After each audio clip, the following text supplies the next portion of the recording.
The Punisher Netflix series is definitely, I think, the best version of the Punisher we've ever had. And I know there's some complaints about some stuff, and some of the stuff is a little tough. I know with all the gun shootings and everything, but I mean, just as the Punisher story, this season is excellent. Shoot on sight. My pleasure.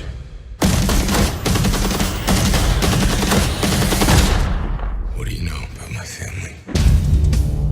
I don't know anything. Fair enough. So stuff between John Barenthal as the Punisher and Daredevil in season 2 of Daredevil, that was some of the best parts of that season. And there's, I don't know if any of the moments in this show quite match that insane prison scene, but I mean, there's so many really good action scenes in this show, like better than a lot of movies. Like there's a lot more gunplay in this. But I mean, it's not quite John Wick level, but it's not that far off. It feels like similar to John Wick, some of the stuff. I mean, it is really shot well, and it's really aggressive, but it's kind of enthralling. Like it's really an entertaining action show, and I mean at times it's a little tough to watch, but like even for me, I mean it can be incredibly brutal at times. Like you almost want to turn away in some of the scenes, especially towards the end. But I mean it is incredibly well done. It does drag a little at times. They kind of like all of the Marvel Netflix shows. Maybe it goes a little bit too long, like a little bit too many episodes, and to kind of to fluff out the Punisher stuff, they have Amber Rose Reva as Dana Madini, and like she is like an agent that is kind of trying to find out stuff that related to the Punisher, try to bring people to justice. And they kind of interact with each other a little bit, but they kind of cross passes, and like that's kind of a big part of the thing. Part of the story is the Homeland Security story, and I mean she does well, but almost a little bit too much of that possibly. Even though I mean I like them, I like her and her partner. They do pretty well, but I think that some of the best parts of it, other than the action, are the introduction to the Liebermans, and that's Eben Moss-Bachrach.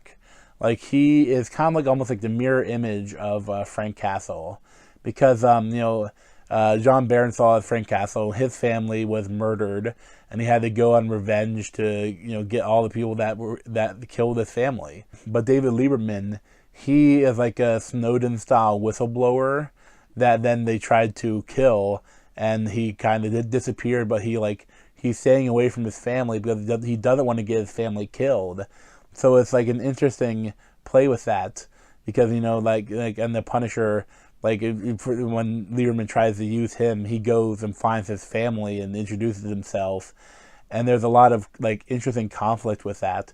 But there's a lot of interesting like things to say about that, because that how he still has his family, but he's staying away from them. But the Punisher's family is dead, and there's a lot of really, really good stuff with there. That really well crafted, screenplay in some of those scenes. And I mean, honestly, when you get to it, it is incredibly predictable. Like I pretty much knew everything that was going to happen. I was like, okay, that's a traitor. Yep, that's going to happen. That guy's going to go crazy. Yep, she's gonna become attracted and want to kiss him. Yep, that's gonna happen. Yep. And everything that I expected to happen did happen. But at that same time, it happened really. It was really well done. Like it's been really satisfying, and like the characters are all excellent. Like Ben Barnes as Billy Russo, he was great. I mean, like he was pretty cool. Like he has like an Assassin's Creed style blade, and I mean that's his the idea that he was like John Barenthal's blood brother, like in the army or military or whatever, and that there's a lot of interesting stuff with him. But like he's seeing the homeland security person.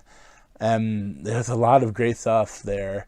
And, I love that towards the end, you get one of the big thing that, like, even though you have a lot of great fight scenes in most of the Marvel Netflix series, a lot of times they didn't quite deliver on the final fight, like the boss fight, when like the villain and the hero, finally impact, and, they have to fight it out.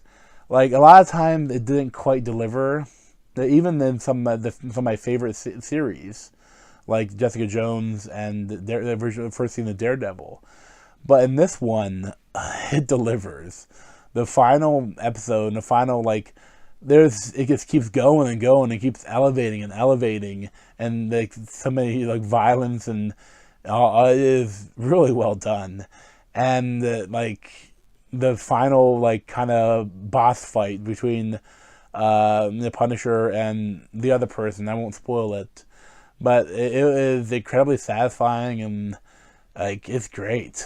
And also I really like how they brought in one of the classic villains of the Punisher character. Like they brought in like kind of like almost the epilogue, or like kind of turning into that character. I really like how they did that. Like I loved the series. Some people didn't like it as much, but I really loved it. I mean, it had its faults, but I mean, it had pretty much everything I was looking for in the Punisher series. I'd probably give it like a 9.25 out of 10 or something like that. I definitely recommend it, but it's not for the faint-of-hearted. Like, it is violent and brutal at times. And the good thing is, it feels slightly separate from the other shows. So if you haven't watched any of them, you could just watch this one. Like, you get enough of the intro to his character to know, you're not missing anything if you haven't seen anything else. Yeah, definitely recommend it. Thanks for watching. Check out the replays on my head, or subscribe to me over here. Thanks.